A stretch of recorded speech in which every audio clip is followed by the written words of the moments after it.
The automotive world has been watching closely as Ferrari moves to block Matt Armstrong from completing his 296 GTB rebuild. If you thought the Bugatti situation was a one-off, a single manufacturer drawing a hard line, think again. What's happening with Ferrari suggests this is part of a much broader pattern of corporate control over what independent builders can and can't do with cars they legally own. Let's go back to the beginning, because this story didn't start with Ferrari blocking parts. It started with a car that simply wouldn't start. Matt acquired a Ferrari 296 GTB, a modern hybrid supercar producing over 800 horsepower, in a damaged state, with the intention of rebuilding it. From day one, the car was a nightmare. Despite replacing virtually every component he could access, Matt could never get it to power up. The problem wasn't mechanical in the traditional sense. It was the hybrid battery system. On a car like the 296 GTB, the hybrid battery management computer controls everything. If that system tells the battery not to power up, the car is dead, full stop. It doesn't matter if the engine is perfect. It doesn't matter if every sensor reads correctly. If the battery control module says no, you're going nowhere. Matt suspected that crash data stored in the module was acting as a kill switch, preventing the car from ever seeing a normal ignition cycle again. He sent the module off to specialists. The verdict wasn't encouraging. Nobody outside Ferrari's official dealer network has the ability to properly communicate with these battery control systems. The software, the diagnostic tools, the access protocols, all of it sits behind Ferrari's proprietary wall. The only realistic path to getting the 296 GTB running was taking it to Ferrari themselves. But Matt didn't want to do that yet, at least not in the state the car was in. His concern was logical. If he walked into a Ferrari dealership with a half-assembled wreck, they'd have every reason to turn him away. So his plan was to get the car fully reassembled first. Present them with a complete vehicle. Make it impossible for them to refuse service on the grounds that the car was incomplete. So that's what he did. Curtain airbags installed. Hybrid battery reconnected. Quarter panels welded on by his fabricator, Bob. Every plug connected, every sensor in place, front bumper, rear bumper, doors hung. Everything the car's computer needed to see was back where it belonged. On paper, the car was complete.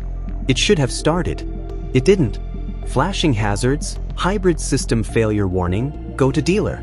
Matt went through every single fuse at 2 in the morning trying to find something, anything, that might explain why the car was still refusing to come alive. He found nothing. The car was complete and it still wouldn't start. The original problem remained exactly where it had always been, locked inside that battery control module. This is where the story takes the turn that eventually brought Ferrari's intervention. Instead of rebuilding the 296 back to standard road specification while he figured out the battery issue, Matt made a decision.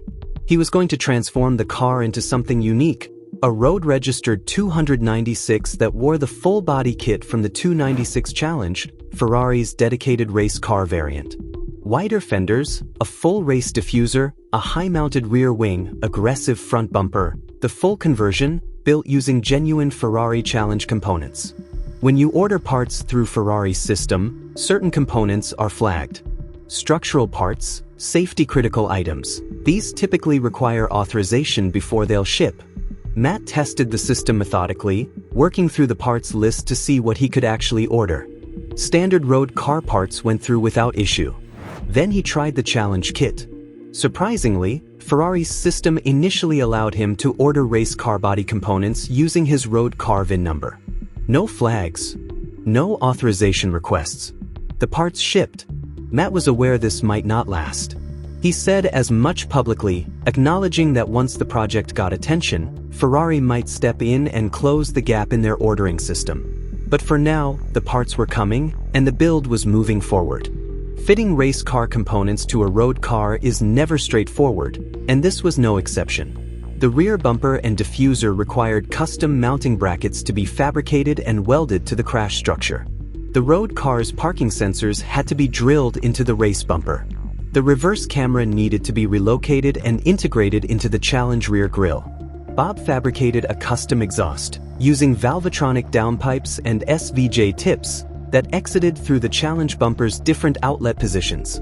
The rear wing required cutting out the chassis supports that previously held the road car's active rear spoiler, with new brackets welded in their place. The wider front bumper from the challenge car couldn't clear the road car's side-mounted radiators, which meant that eventually, the car would also need the challenge car's central radiator and a vented bonnet to match. Every modification pushed the build further from road car specification and deeper into race car territory. Matt knew that he was committed anyway. The car went off to the body shop. The quarter panel work was smoothed, primed, and painted back to the original color. When it returned, the 296 looked genuinely transformed. A road car wearing the face of a race car, built from genuine factory components. It still wouldn't start, but visually, it was extraordinary. Then the parts stopped coming. Some challenge components had already arrived. The rear wing, the side skirts, the F1 rain light. But the remaining pieces Matt needed to complete the front end of the conversion hit a wall. Ferrari's system had caught up. The parts supplier explained the situation plainly. Ferrari had identified that challenge-specific components were being ordered against a road car VIN and had placed a block on the remaining items. No wider front fenders, no central radiator, no vented bonnet. The front end of the conversion couldn't be finished. Ferrari's explanation for why these blocks exist is not unreasonable on its face. Manufacturers sometimes restrict certain components to ensure they go to the correct vehicles, whether for safety reasons, limited production quantities, or to maintain oversight of where structural parts end up. The supplier explained that a blocked component simply cannot be released if the chassis number doesn't match the vehicle that part was designed for. But that explanation raises an obvious question. If these restrictions are VIN-based and consistently applied, why were earlier challenge components released without issue? Why did the blocks only appear after multiple race car parts had already shipped to a road car VIN? The timing suggests this wasn't purely a technical safeguard that triggered automatically.